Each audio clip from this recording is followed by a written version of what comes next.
My name is Gladys Hamby, and I'm married to Bruce Hamby, and I was born in Caldwell County, and I've lived in Caldwell County all my life, and I was born in Union Grove, and then we moved to Collie Springs Road, and I lived there from 6 years old till I started in the 9th grade, and I moved to Whitnall, and I lived there until I got married.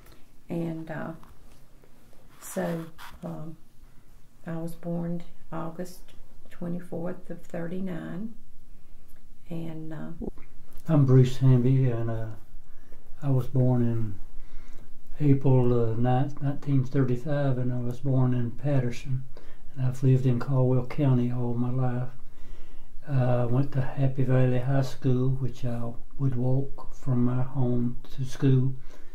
And then when I got married and married Gladys Minton, and we lived in Whitnall for about 8 years before we moved back out in Happy Valley, which I've lived there ever since. Can you tell me a little about where you lived? When we lived in Union Grove, I can't tell you a lot about it. I just know my daddy had built that house, and then we moved to Collie Springs Road, and I think we had chickens when we were in Union Grove, but when we moved to Collie Springs Road, there weren't many houses, and my daddy built a lot of houses there. But we had chickens, and we had pigs, and we had a cow. And you didn't go to the grocery store and buy a lot of food because you mostly raised your food. And my oldest brother would milk the cow, and we all had chores to do. And mine and my sisters were cleaning the house and ironing, and she always had to iron the blouses and things, and I always ironed the handkerchiefs and pillowcases and things like that. And Jimmy didn't do very much. He was the baby. We always thought he was petty. But then we moved to Whitnall, and we still had chores to do. Even though we were still going to school, we had to do our chores, especially in the summer and all. And so they never let us have a lot of spare time. So then I got married in 57. I graduated in 57 in May, and got married December the 21st of 57. When I lived at home in Patterson and go to school, I would always have to milk the cow before I go to school. We had a wood stove. We cooked on a wood stove, and had a spring across the creek over next to the woods where we kept our milk. We had chickens and cows and horses, and I would, after I got up about 12 or 13, I would work the horse. And so we all had our job to do. I carried water to the barn for the cows and gathered eggs. When we lived on the Collie Springs Road, when the phones first came out, we got one.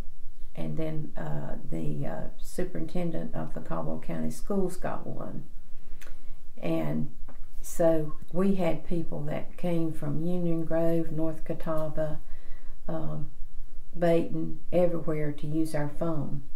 You never locked your doors or anything. When you left your house, you always left your doors open, and we always would go to town or something and come back, and we had this J.B. Myers that had a store going down to Union Grove. He was on Collie Springs Road too. It was on the corner. And he always smoked cigars. So when we walk in the house, Mother'd say, "Okay, I know JB's been here because I smell cigar smoke." But he always came and used our phone to order his stuff for his store. And but we always had somebody coming in and out of our house to use our phone. And it was the kind that you had on the wall and you would ring it by hand. So, and you had an operator that talked to you. They would come when nobody was there, or they'd come if we were there, they came in. And we knew what they were coming for, so we just let them go. They knew where the phone was. Was living on the farm a good childhood? Mm-hmm. Living on the farm. Something more about living on the farm? Yeah, did you have a good time? I had a pretty good time at times. There's a lot of work in it, and when I was 12 or 13, I had started working the horse, and I would plow the gardens for neighbors. And although after about 13 or 14, I didn't have to work the horse anymore because it kicked me in the head, and that sort of ended my working with the horse. Did you have a refrigerator back then? A refrigerator, yeah. We had a refrigerator, and we had a wood stove, and then can't remember exactly when we got a gas stove, but I know when we moved to Whitnall we had a gas stove, but we had the wood stove, I think, the whole time I lived on Conley Springs Road. At our home, we had electricity and had lights to burn. Was about all the electricity we had when I was real young. We kept our milk in a spring, and we had a well, and a lot of the neighbors would come to our house to get water. I had an old hand pump. But by the time I got in high school, we had graduated up and had refrigerators and electric stoves by then. How did you and Gladys meet? We met in Lenore, cruising. On a Sunday afternoon, everybody would go to Lenore and cruise, which was drive around the monument and down to the old depot and back. And the first time I saw Gladys, she and her sisters was driving in a convertible. So we met and got to talking to each other. So about 2 years later, we got married. How many years before you started dating did you meet? How many years did you know each other before you started dating? We met on January the 1st of, I guess, 55? 55, I guess. Because he had a 55 white Crown, black and white Crown Victoria Ford. And I thought that was a pretty car. I think the car what got her. I really liked it. But the year my sister graduated, my daddy bought a 56 Chevrolet. And then the year I graduated, he bought us a 57 Buick red and white convertible. Do you remember anything about when World War II started? Yes, I was about 7 years old when the war started, and I only remember standing at the window looking out the window, and my mother asked me what was I looking for, and I was told her I was watching for the Japs to come over the hill over there. And I also remember a lot of the boys going off to the war. I remember one that didn't want to go back after he got on a furlough, and they had to come and get him, and they put him on the front lines, and the next thing I heard about him, he had been killed. We lived on Conley Springs Road when the war was over, and I remember we were in the front yard because we lived right on the main road, and the cars were going up and down the road just blowing their horns, and everybody just hanging on the cars every which way that they could and yelling and screaming. And I remember asking Mother what was going on, and she said the war's ended. So. When did you start working in the furniture factories? I worked the year before I was a senior in the summer, and so then after I graduated from high school, I had a job waiting, and it was too tempting to not go back, so I went back to National Veneering, and there I worked all of my working life. That's the only place I ever worked, at National Veneering. I started off as a grader, grading veneering, and when I first went to work, I was making 65 cents an hour. And I remember when the law was passed for the medium wage for 75 cents, I had to get a raise to get me up to 75 cents an hour. But I worked there all my life and ended up as a supervisor in my later years, and the most I ever was over was 47. Gladys, did you ever work in furniture? I did. I worked when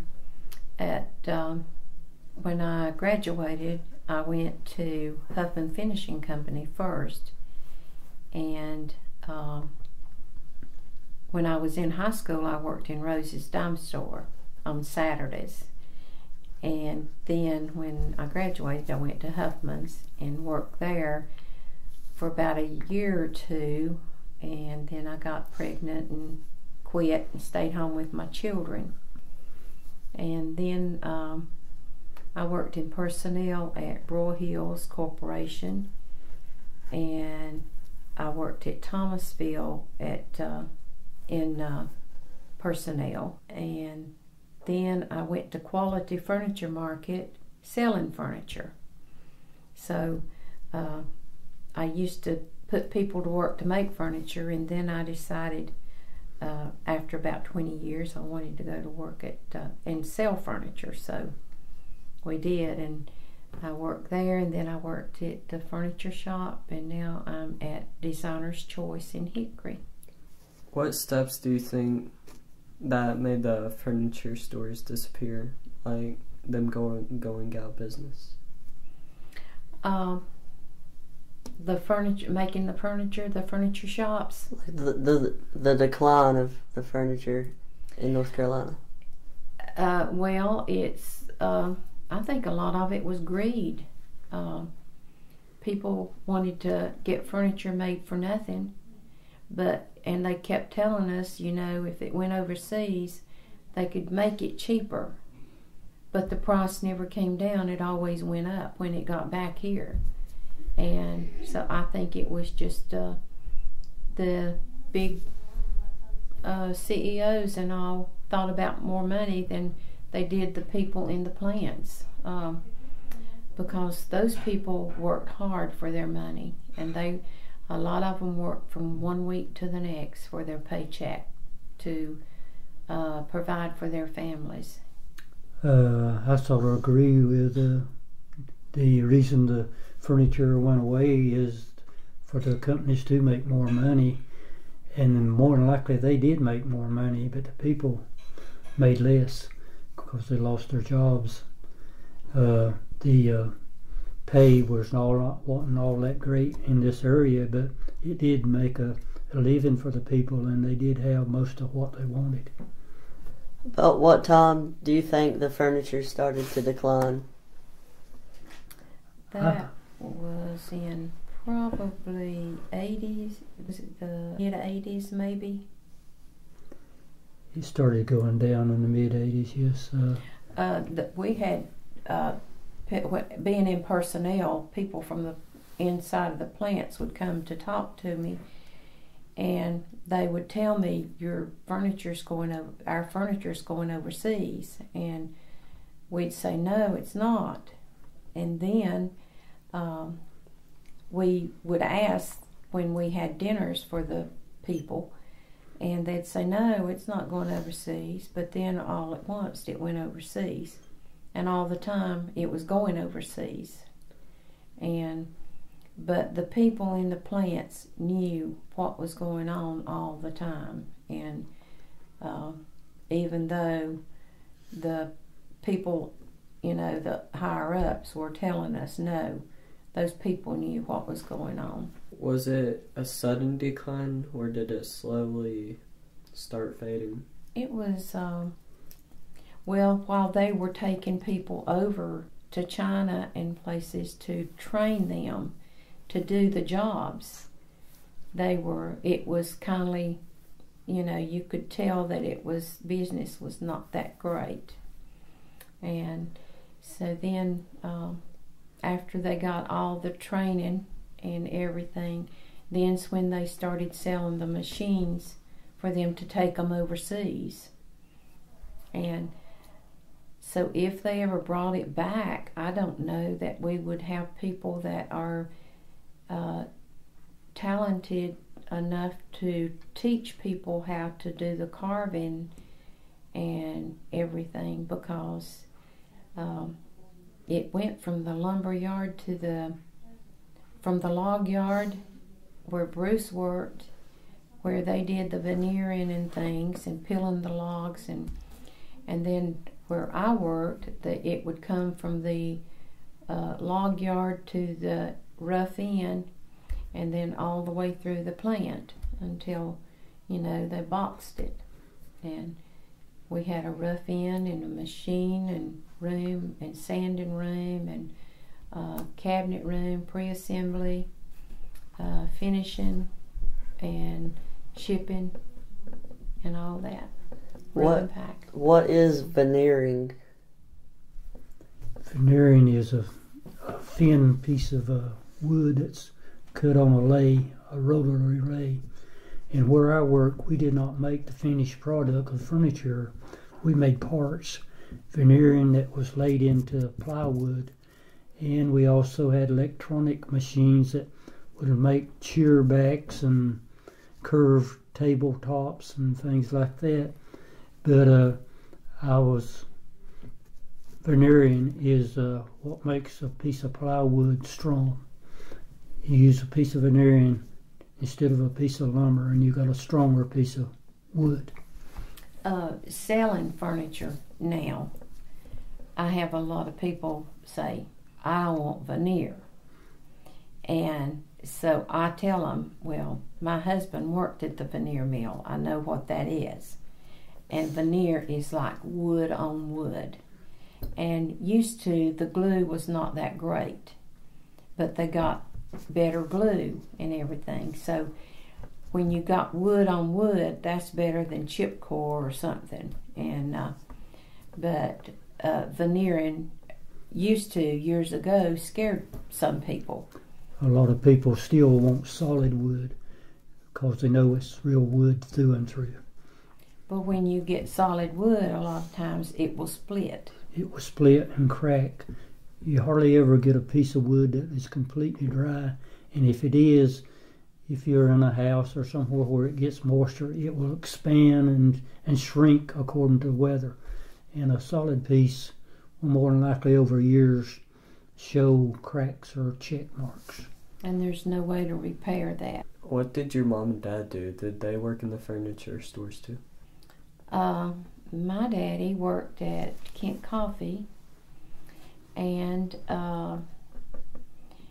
he hauled coal, and he used to sell, he built houses, and he used to haul produce.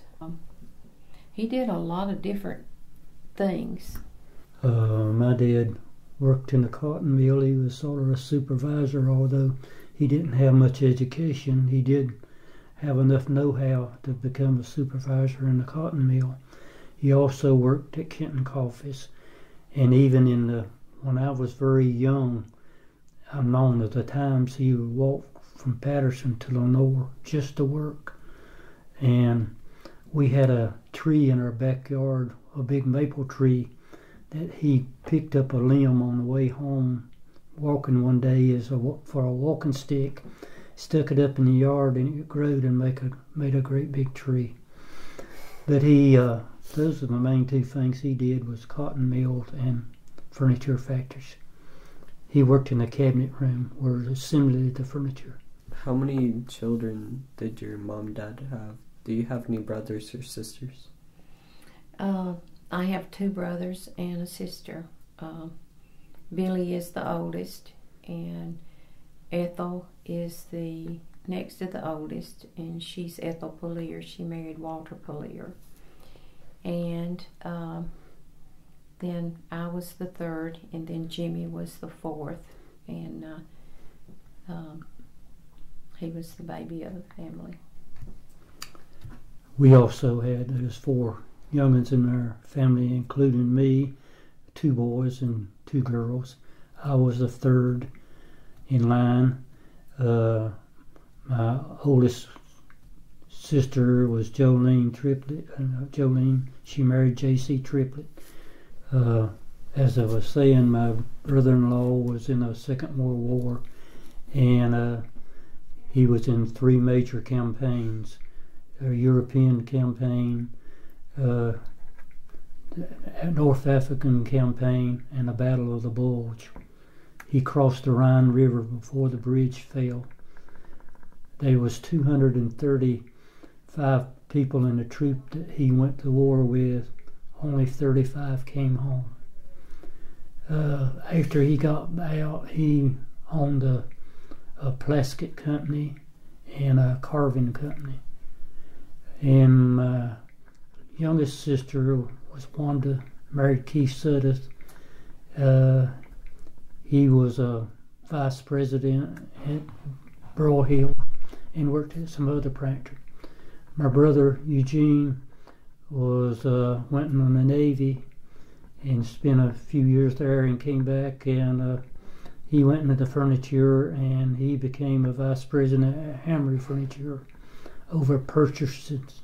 Did not going to college affect your career, as in jobs? If you would have went to college, could you maybe have gotten a better job? I possibly could have, but at that time, if you had to get up and go, you could do pretty good without a college education. And a lot of people did. My brothers and sisters, none went to college. None of my family went to college. Immediately family. All of my young'uns have went. None of my family went to college either. What schools did you go to, like elementary school through college? I went to Baton Elementary through the 8th grade, and then I went to Hudson High School through the 12th. I went to Happy Valley, grammar grades in high school. I did take a few courses at Caldwell Tech from the plant, with things that did apply to furniture. Have the schools changed any, since you were there? Yes, I think so. Have they changed the location? Yes, Hudson, they built South Caldwell, and Dudley Shoals, Hudson, Granite Falls, and I don't know what other schools combined with South Caldwell. And Happy Valley and Kings Creek and Oak Hill joined and made High Brighton School. I believe that was all that went into. How many did you have graduate at your class? In my class, there was 29 graduated from high school. We had 100 and some at Hudson. How many children do you have? We have 3. We have Cindy. She married Richard Barlow, and she retired as a school teacher, and she now does farming, and she's writing a book. And then we have Dale, which is a lawyer, and he married Penny Joyner, and she's a lawyer too. They're lawyers in Granite. And then we have David, and he married Missy Sellers, and he owns his own company where they build cell towers and things for phones. Are you proud of your children? Very much so.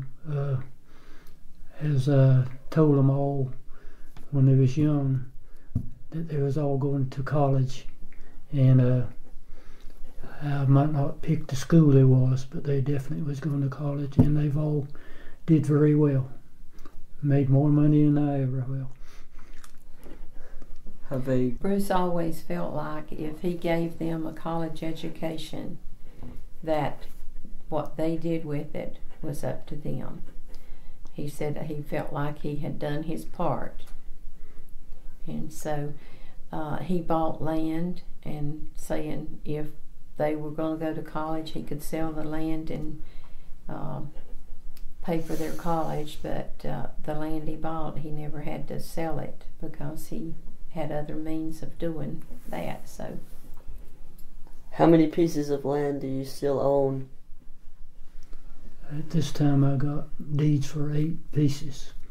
The most I ever had was 13 at one time. Have you seen like a fluctuation of acre prices? Like how have they changed? The first piece of land I bought was 50 acres, and I gave $35 an acre for it. Now the land is worth at least $10,000 an acre. Have you ever built any big things, like a house? Yes, I built one house. I'd enjoy carpenter work. About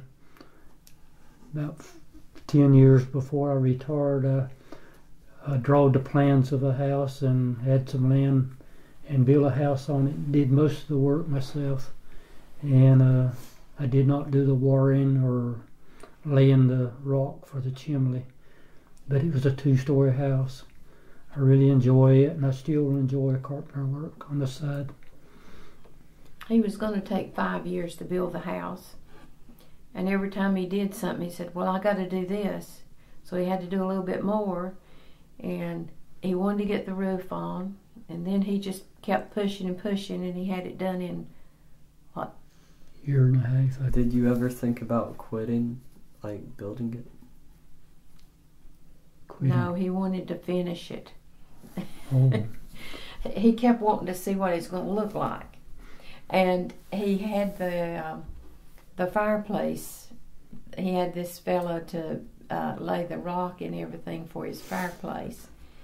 And he had this pickup truck, and he paid the boy with his pickup truck. He gave it to him for laying the rock and everything. When did you retire, or do you have plans to retire? I retired when I was 60, which was 17 years ago yesterday. I had planned on retiring when I was 57 when I first started talking about it, but I was afraid to try it, afraid I would not make it. But I was always glad I did retire early. I enjoyed doing the work that I did outside on my own a lot more than I did the factory work. Well, I work 2 days a week, and I really don't plan on quitting completely. As long as I can do it, you know, I feel like it's better to keep doing a little something than to just quit.